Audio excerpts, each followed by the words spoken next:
All right, welcome back to The Explainer.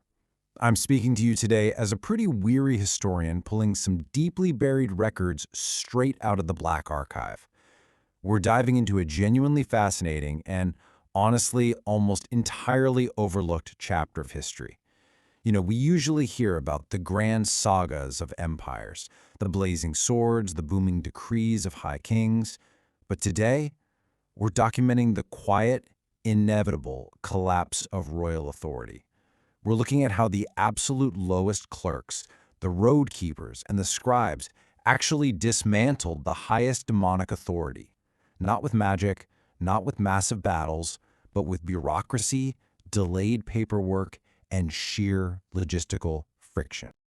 There's this foundational quote from the archive that perfectly sets up our whole thesis today.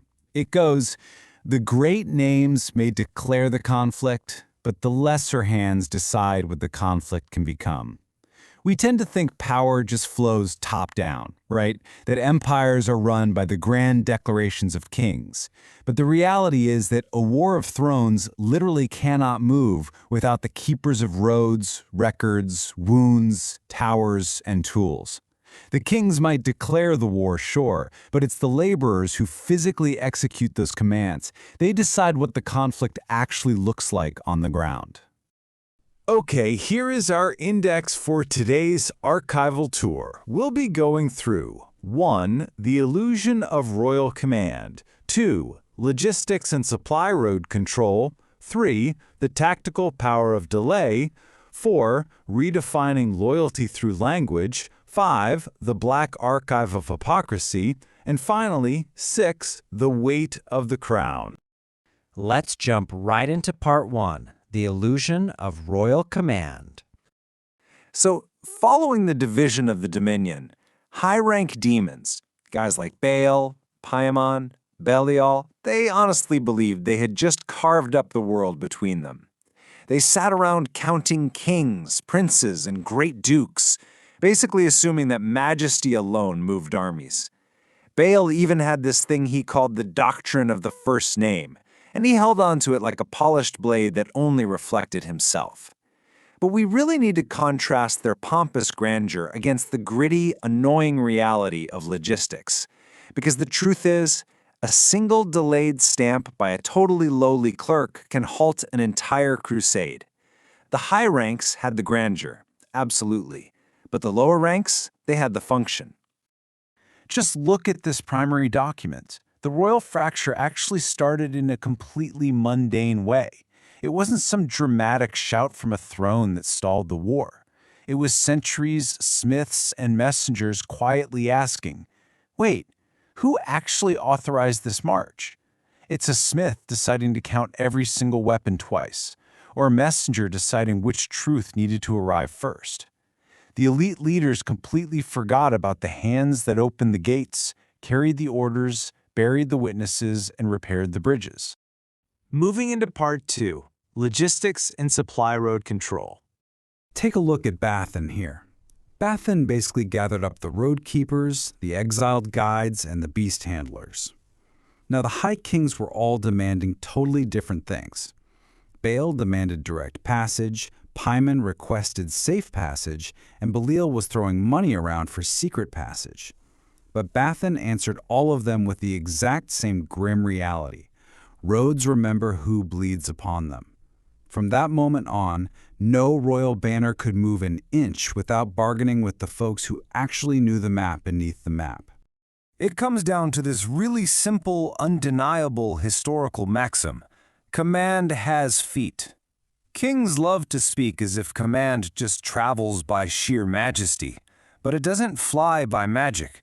It has to pass through mountain passes, bridges, stables, and wells. It relies entirely on the patience of the people ordered to maintain that infrastructure.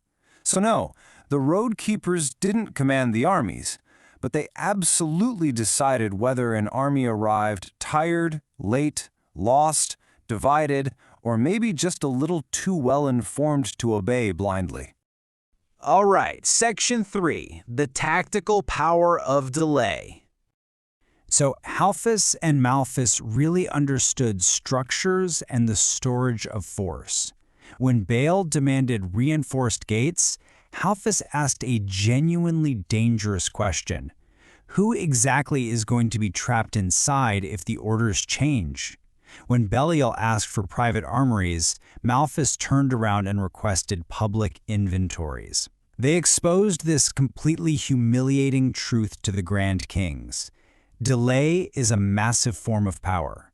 A missing hinge, a lock installed with 2 keys instead of 1, or a watchtower that finishes just 1 day late, that can deliberately stall a massacre. They were literally controlling the architecture of possibility. Let's look at how this builds into a predictable administrative life cycle.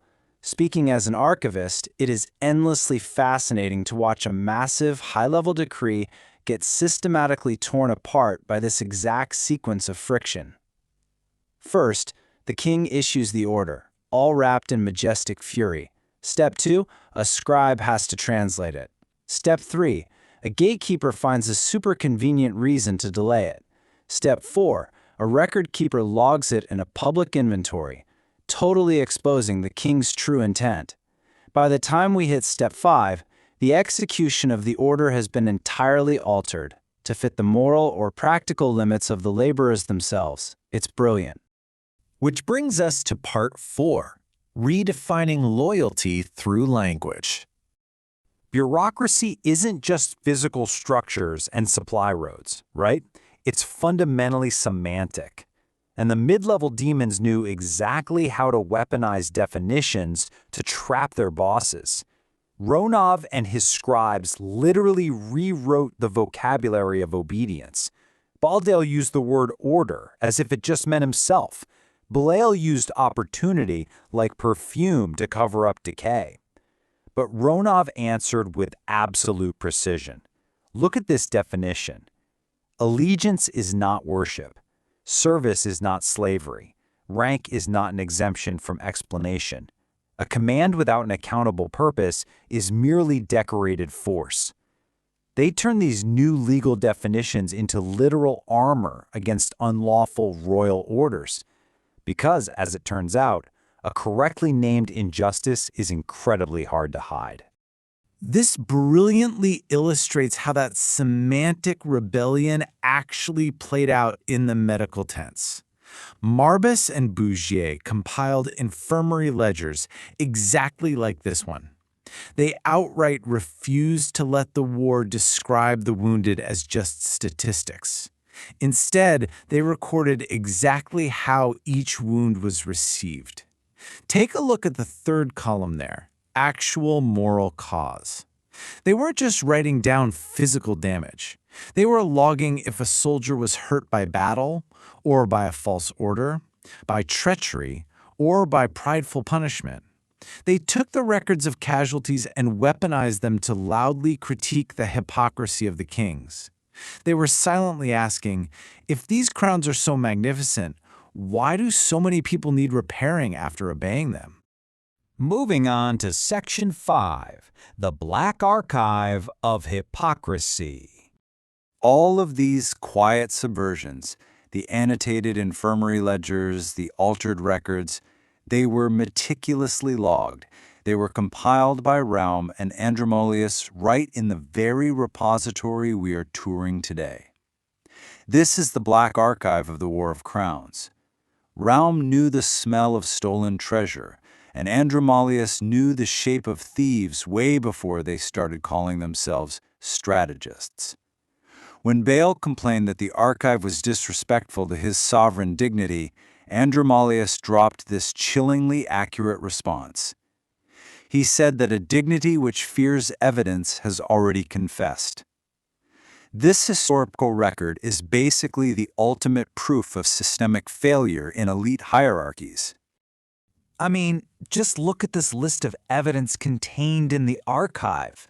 Missing orders, altered seals, secret payments, unexplained fires, counterfeit banners. It proved beyond a shadow of a doubt that absolutely no side was clean. Belial actually tried to buy portions of it to hide his crimes. And you know what Raum did? He just sent him a receipt for the bribe attempt and filed it right next to the bribe itself. The archive completely changed the war. A commander could still lie, for sure, but now his lies had shadows.